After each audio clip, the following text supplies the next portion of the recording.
Friends, இன்றைக்கி நம்ம வீட்டில் வந்து தோசைக்கு தேவையான அருமையான ஒரு சட்னி பண்ண போகிறோம். அதுக்கு என்னென்ன தேவைன்னா, தக்காளி, வெங்காயம், பூண்டு, புளி, கடலக்கொட்டை கொஞ்சம், கடலப்பருப்பு கொஞ்சம், வரமிளகாய் தேவையான அளவு, கொஞ்சம் புதினா கொத்தமல்லி எல்லாம் போட்டு நல்லா தாளிச்சிக்கணும்.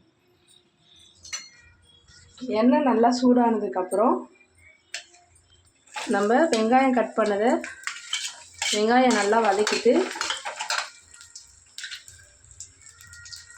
அடுத்தது புளி, கடலக்கொட்டை, கடலப்பருப்பு, வரமிளகாய் எல்லாத்தையும் சேர்த்து நல்லா ரோஸ்ட் பண்ணி எடுத்துக்கணும்.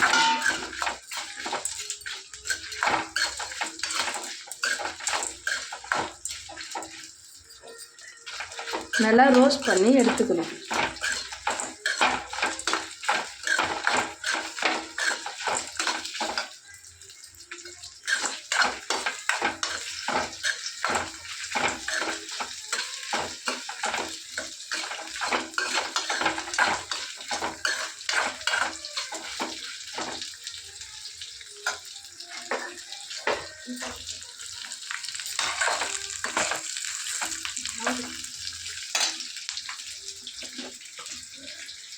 இந்த இன்க்ரீடியன்ஸ்லாம் வதங்கிறதுக்கு நம்ம வந்து கொஞ்சமாக சால்ட்டு போட்டுட்டா சீக்கிரமாக வந்து வெங்காயம் எல்லாம் வதங்கிடும். அதனால் நம்ம கொஞ்சமாக உப்பு போட்டு நல்லா வதக்கி விடணும். நல்லா வதங்கினதுக்கப்புறம் உங்களுக்கு தேவைன்னா வீட்டில் இந்த மாதிரி செஞ்சு பாருங்கள் ஃப்ரெண்ட்ஸ், ரொம்ப அருமையாக இருக்கும். ஒரு தோசை சாப்பிட்றதுக்கு பதிலாக 2 தோசை கேட்டு சாப்பிட்றீங்க, 4-5 தோசை வேணும்னு கேட்டு சாப்பிடுவாங்க ஃப்ரெண்ட்ஸ். அந்த மாதிரி அவ்வளோ டேஸ்ட்டாக இருக்கும்.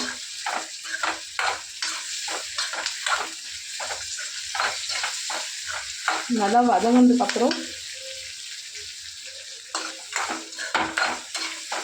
வதங்கினதுக்கப்புறம் நம்ம தக்காளி சேர்த்துக்கலாம். ஓகேங்களா? தக்காளி சேர்த்துட்டு அதையும் நல்லா குழஞ்சி வர வரைக்கும் நல்லா வதக்கிக்கணும். இப்போது தக்காளி ஆட் பண்ணிக்கலாம். ஓகே, தக்காளி ஆட் பண்ணிட்டு நல்லா வதக்கி விடுங்க.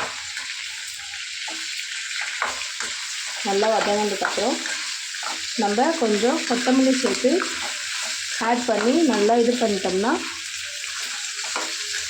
நல்லா வதக்கிட்டு மிக்ஸி ஜாரில் பல்ஸ் மோடாக போட்டு நல்லா அரைச்சி எடுத்துகிட்டு அதுக்கு ஒரு தாளிப்பு கொடுத்துட்டோம்னா சரியாக போச்சு. அவ்வளோதான் ஃப்ரெண்ட்ஸ், தோசைக்கு உண்டான சட்னி ரெடி.